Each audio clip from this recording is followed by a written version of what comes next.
Welcome.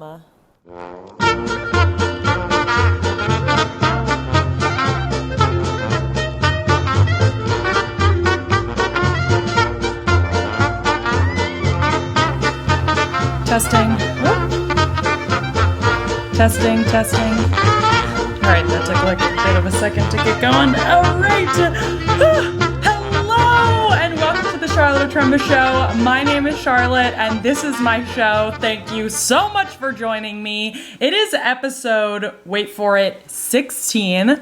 Feels like a lucky number. We're going to make it a lucky number. Just want to give a quick shout out to all of you that wrote reviews on my podcast or sent likes or shared my clips or videos. It means so much to me, and thank you so much. If you haven't yet, definitely get on there, write yourself a little review, give your girl some stars. It would mean so much to me, and I'll just return the favor to you somehow. Just like hit me up and I'll happily do something for you. So, how we doing? It's a day. Here we are. It's a new day. I'm doing this in the morning, which is a new setup for me. Usually I do this kind of like late night because I'm like, oh, I'll just, look like a person and then go to dinner. Which is so dumb. Like, I feel like most people would be like, oh yeah, I want to look good starting in the morning and then I'll look good the rest of the day. But let's be real, there's a workout in there, then I got to take off and reapply makeup or hair or whatever. Like, usually I just don't really wear makeup during the day. And then I sort of, need to look like a person because the lights will just drown me out if I don't put makeup on. Anyway, so it's the morning. I've had circa 6 cups of coffee. I have had breakfast. I have watched funny clips this morning to make me feel good. I've started a new book, so that was exciting. All I did was read the foreword this morning. It was like 4 pages, but that's okay. We got through it. We're getting through it. We're starting the day. Also, I am at my parents' in Florida. Wanted to pop down, see some friends safely, of course, and then my boyfriend has some work down here, so it was like kind of the perfect time to pop down. But literally seconds before I turned on the microphone and camera, some sort of AC something is just decided to wake the fuck up and blast some noise at us, so I apologize for the background noise. I tried to fix it, so if you hear a little humming, just know it's because I'm nice and cool.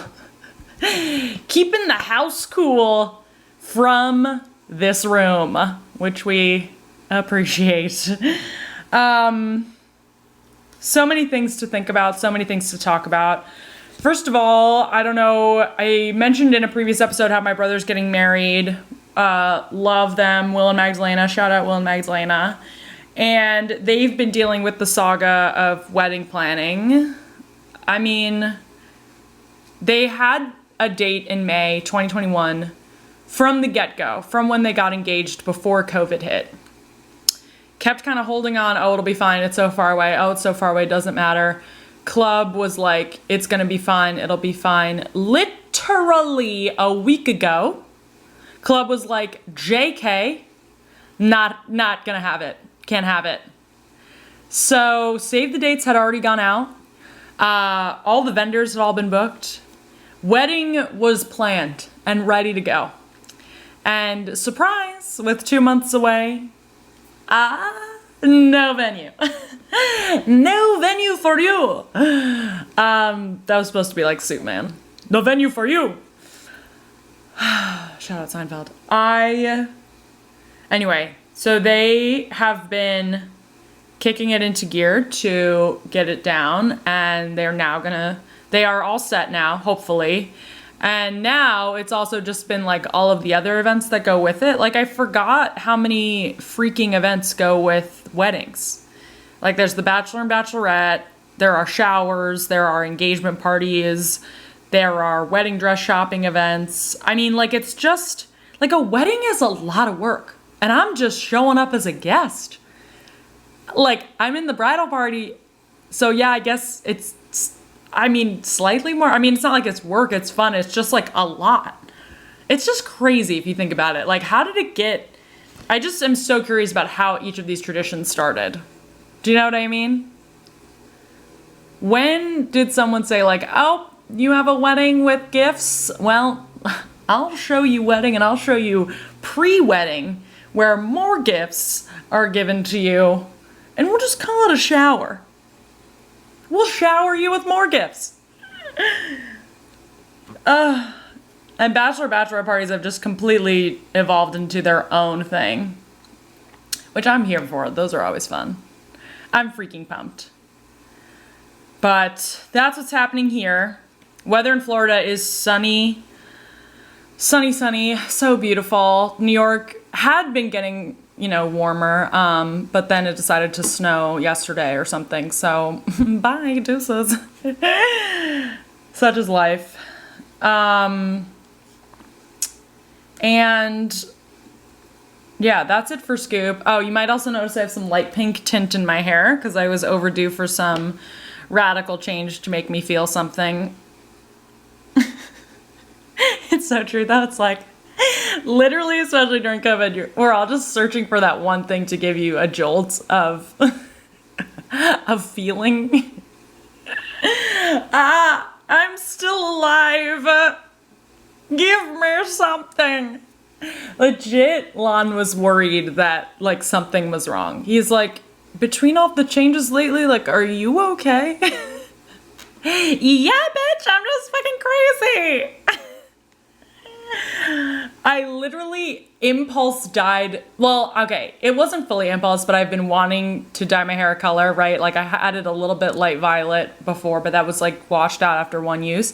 This is Arctic Fox, shout out Arctic Fox, and it washes out after like a few or several washes, I don't know. So a little bit longer, and I had been thinking about doing it, and so then my friend Ella and I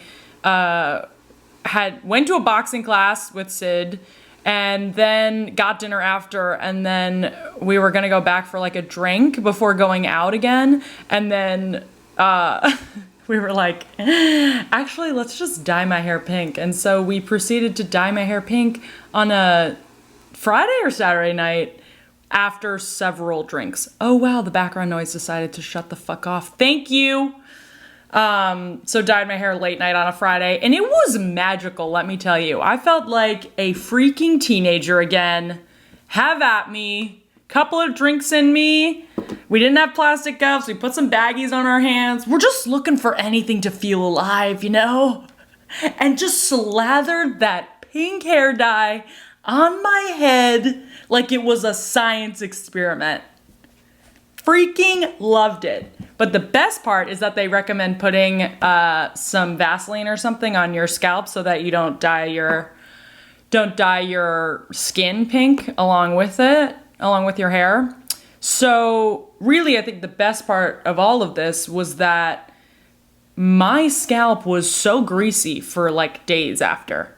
Like just that nice thick grease that only Vaseline could give you. Just, oh, you want to run your fingers through my hair? Surprise!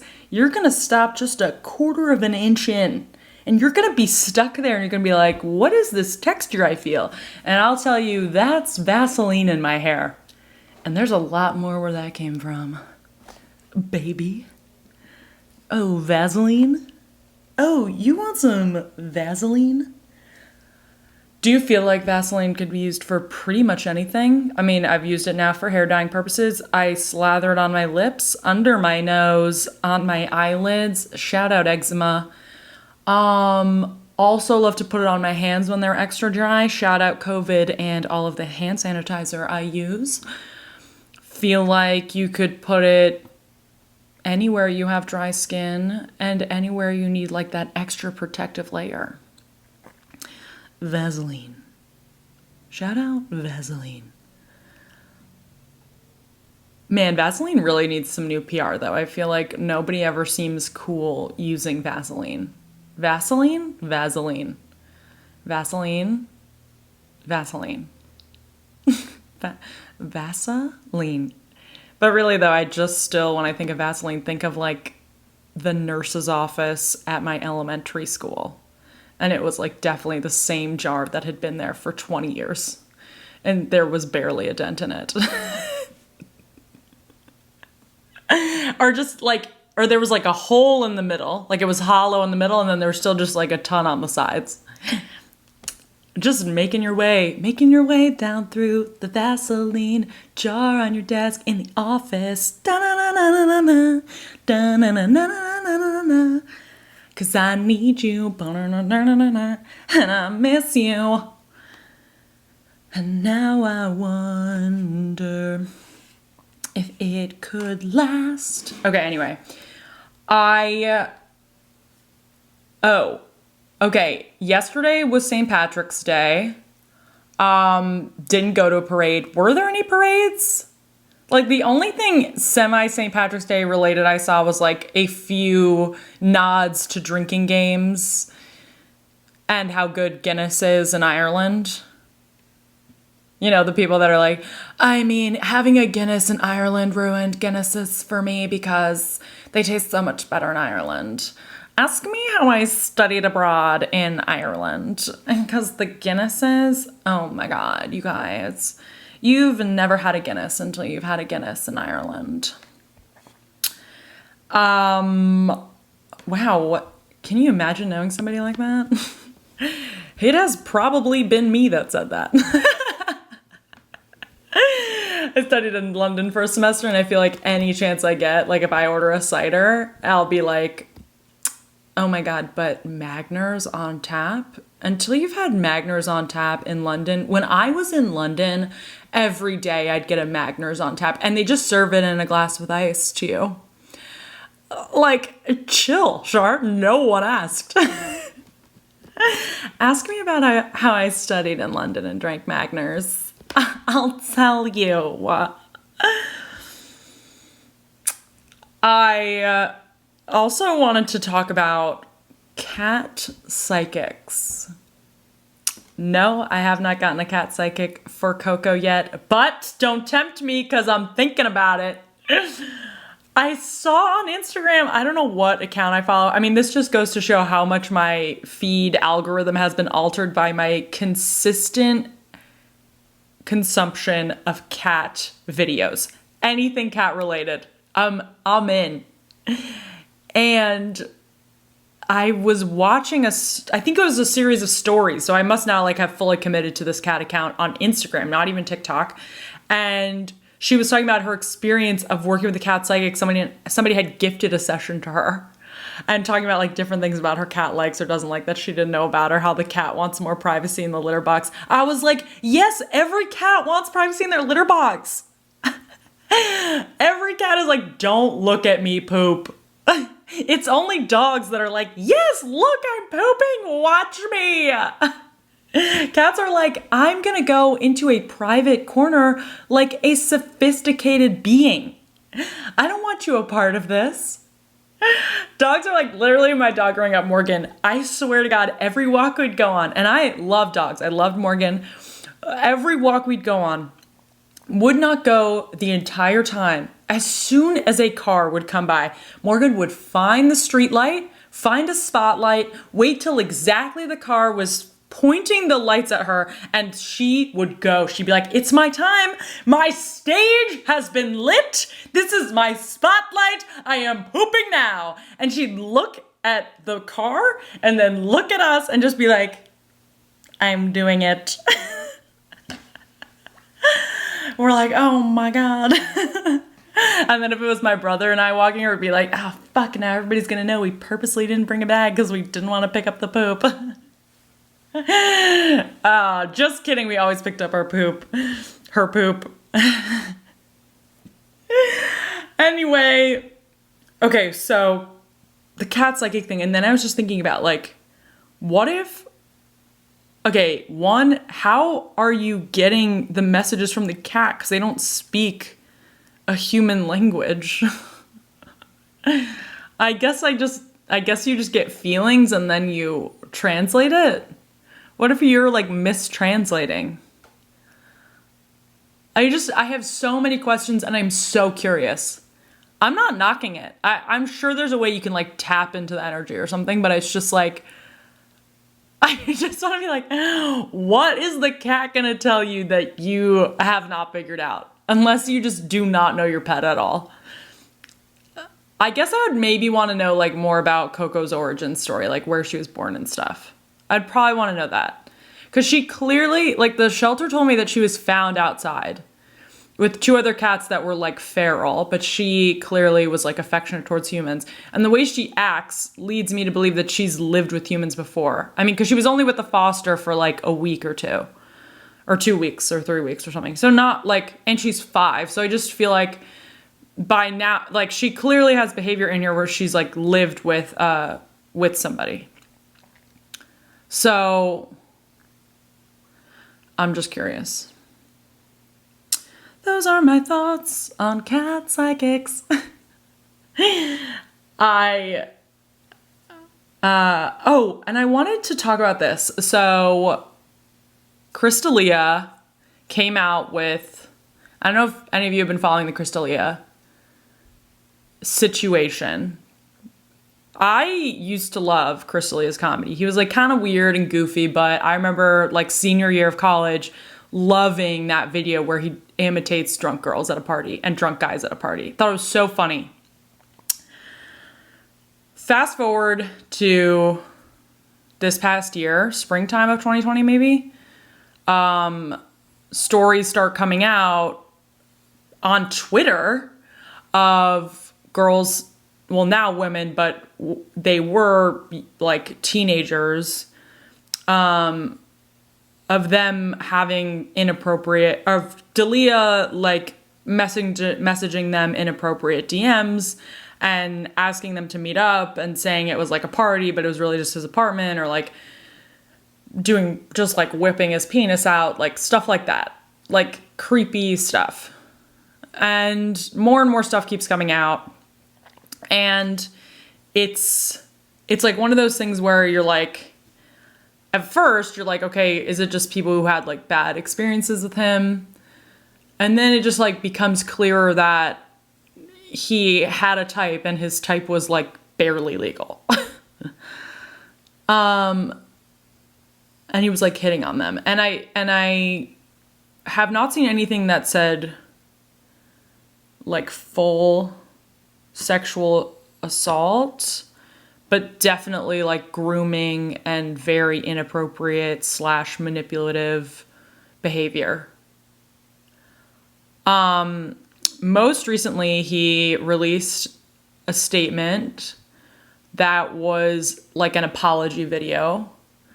And it was kind of walking this line of like, he didn't like fully say I'm sorry, because I guess that would be admitting guilt. But he said, like, he basically apologized for cheating on his current fiance and for like saying how he was just obsessed with sex and always having sex. It was kind of just about him and about how he has a problem with sex and just, yeah, and how it's been really hard for him.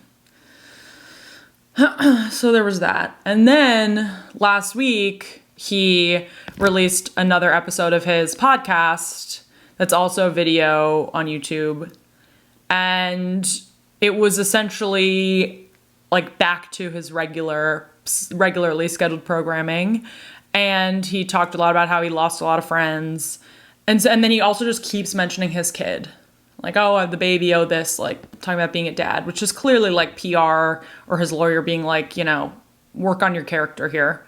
Talk about how you're getting help. So he has said how he's been in a lot of therapy and how he was, like, obsessed with sex, and then how he got caught up in the lifestyle, and then now he's got a son, and okay, I'm, like, working on myself.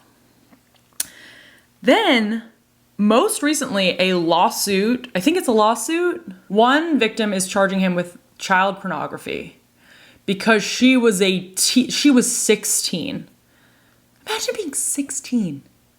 And a 30-something comedian who's like kind of famous is messaging you, and then it turned into this like sordid affair, and he like took her virginity, and he just kept saying all these creepy things about like do this, do that, like, you know, and then being manipulative and like taking away her Snap, and then like I just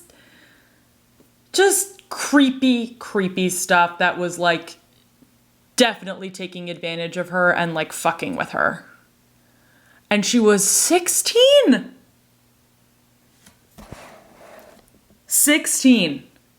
think of you at 16. And then, like, because all the consent laws are different in every state, I guess whatever state she was in, it was like technically consensual. But I think, was Andrew Schultz talking about this, or somebody was talking about, like, yeah, you really want to get off on a technicality with this? If that's your goal, you are already in the bottom of the barrel of humanity. If you're looking to get off on a technicality, you know? And I think because of whatever these consent rules are, the only thing they can go for is freaking child pornography, because they exchanged photos. And he was, like, making her send him photos. And it's just, okay, like, here's what's tough, is that I used to, like, love Chris D'Elia. I thought he was so funny. I loved listening to his podcast. I wanted to root for him. And then it's like more and more stories keep coming out. And it's one of those things where it's like, there is way too much smoke for anybody to reasonably believe that he is completely off scot-free. There's no way this is all some conspiracy against him.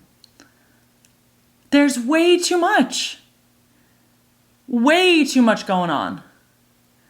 And even if you're going to argue that it was all consensual, you were using your clout and age to get what you want and playing another human being to satisfy your sexual urges.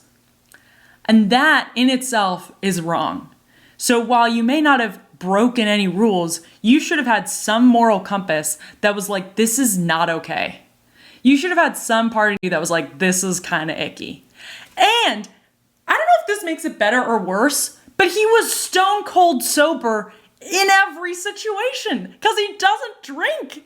He talks about consistently how he doesn't drink. So it's like, you can't even use something of like, I was so drunk and I thought she was older. Like, no, you were sober doing this. Sober, firing off DMs and emails, all these emails and like Snapchats to clearly teenage girls. Yeah, my boyfriend and I were talking about this. He was like, yeah, that should have been our first indication. Because guess what? If you go to a bar, everybody there is 21. Yeah, a lot younger than you, but they're old enough and smart enough and hopefully able to make a good enough decision if they're able to get into a bar. Not like a freaking high schooler. And then also, yeah. Anyway, it just freaking stinks. And I feel like it would stink if you were like one of those girls and you're like filing this lawsuit and like clear. If you read the lawsuit too, it's like hardcore manipulation. It's just bad. It's so cringy. And then if you were to see that he's just like starting up as if it's normal and he thinks he's just gonna like cruise through, I'd be so pissed. Like, yeah, of course you're gonna lose friends. You're a creeper. But then also like his friends let him be a creeper for a long time. What's clear is that it wasn't a secret that he was into like way younger girls. And no one was like, dude, pull it back. What are you doing? What, like, who just lets this keep going? I'd be like, what the fuck are you doing? Insane. It's just insane.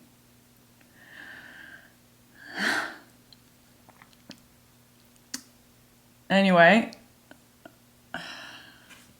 didn't mean to go on a downer there, but I just felt like it needed to be talked about. Like,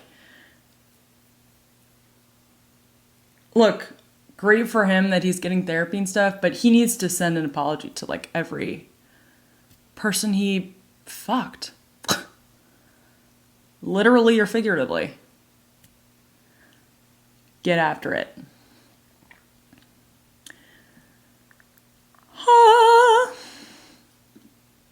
Other things that happened were the Harry and Meghan Markle, Prince Harry and Meghan Duchess, I don't know what their titles are now. Anyway, their interview with Oprah. And I just, if you've watched The Crown, Who the heck was surprised by anything they said? If you are surprised by anything that came out of that interview, you live under a rock. And or you need to watch The Crown on Netflix. And or you need to do some basic reading. And or you need to use common sense and think that, an institution that has been around for hundreds of years, I don't know, longer, from a country that colonialized, quote unquote, many places around the world with the belief that they were better. Oh, we're surprised by some comments like this? Nope. Oh, and that they're going to be like super intense and there's going to be people in there that are trying to manipulate the royal family for their own power gains? Read a history textbook, it happens everywhere. But such is life. Thought it was interesting though. I still need to watch all of it.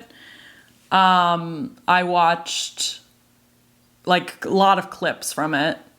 I actually don't even know where I can watch the whole thing. I feel like it premiered and everybody watched it live, and then there was like all these comments and clips the next day that I felt like I watched it. And then I watched that whole clip of Piers Morgan freaking the F out and storming off.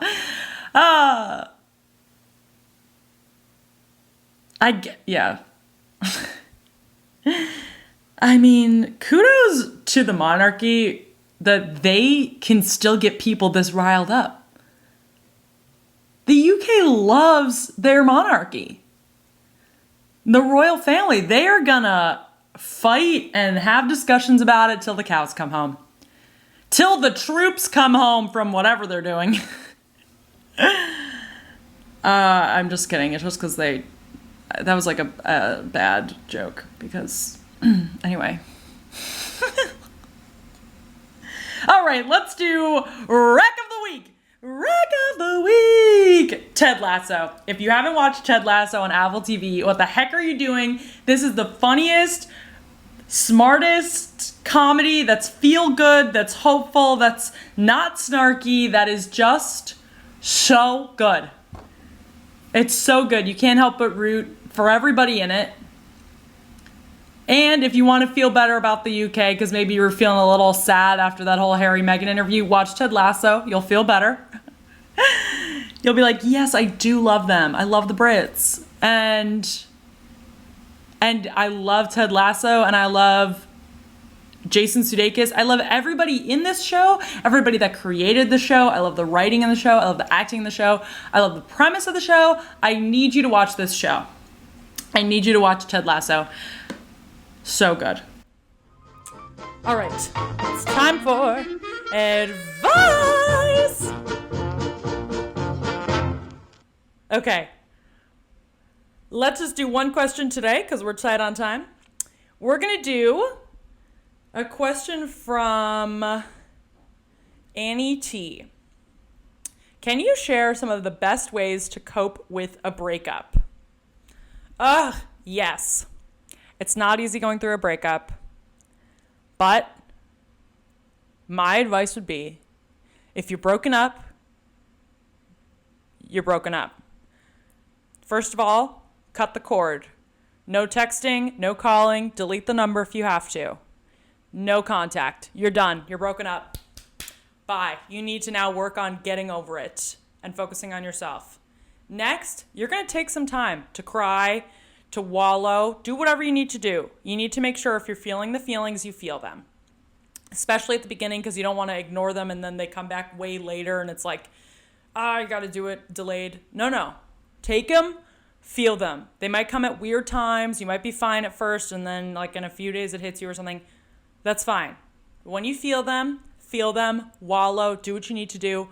Put on a sad movie, cry, do it. Music, whatever, do it. Because you're grieving a person, basically, or you're grieving sort of a time or part of your life. Have that time. Next, you are going to plan some adventures. And I know it's COVID, so you can't do a whole lot. But what you can do is you can take a weekend road trip. You can go get a new piercing. You can go see people you haven't seen in a while. You can go do this cool new activity you haven't tried, like bungee jumping or a new hike or like just go stay in an Airbnb somewhere or like go to an outdoor show if they have one. Go do some stuff with some good friends, one good friend, whatever. Get after it. Get busy, get excited about life. Go have some adventures, some mini adventures, something that'll get you excited and realize right away you need that immediate reminder that you can do fun things on your own. And you don't need anybody, whoever this person was. You don't need them. You got you, and you got friends, and you got family maybe. You got chosen family. You've got people who love you. And you got to hang out with them, and you got to hang out with yourself. And you got to remind yourself why you're so freaking awesome. It doesn't matter if someone broke up with you or you broke up with them. You got to remind yourself that you made the right decision, and your next step is starting. And maybe this is the time that you start a book you haven't started in a while. Maybe you like start writing something you haven't written, or like start training for a marathon or like a half marathon or 5K, or like get something where you've got something to look forward to, and you've got activities to keep you busy. That's my advice. And you'll crush it. And just call me and I'll help you. We'll go on an adventure. Honestly, some of the most fun and like crazy things I did were after, not crazy, I mean, not that crazy, but like were after a breakup, because I was just like, fuck it. Let's do it. Let's do it. You got this. I love you. All right. Thanks so much for listening, you guys. Don't forget to like and subscribe, follow, send me questions that you want answered on advice, send me recs, whatever you want. Thank you so much for listening. It means so much. And I'll see you next week. Bye-bye.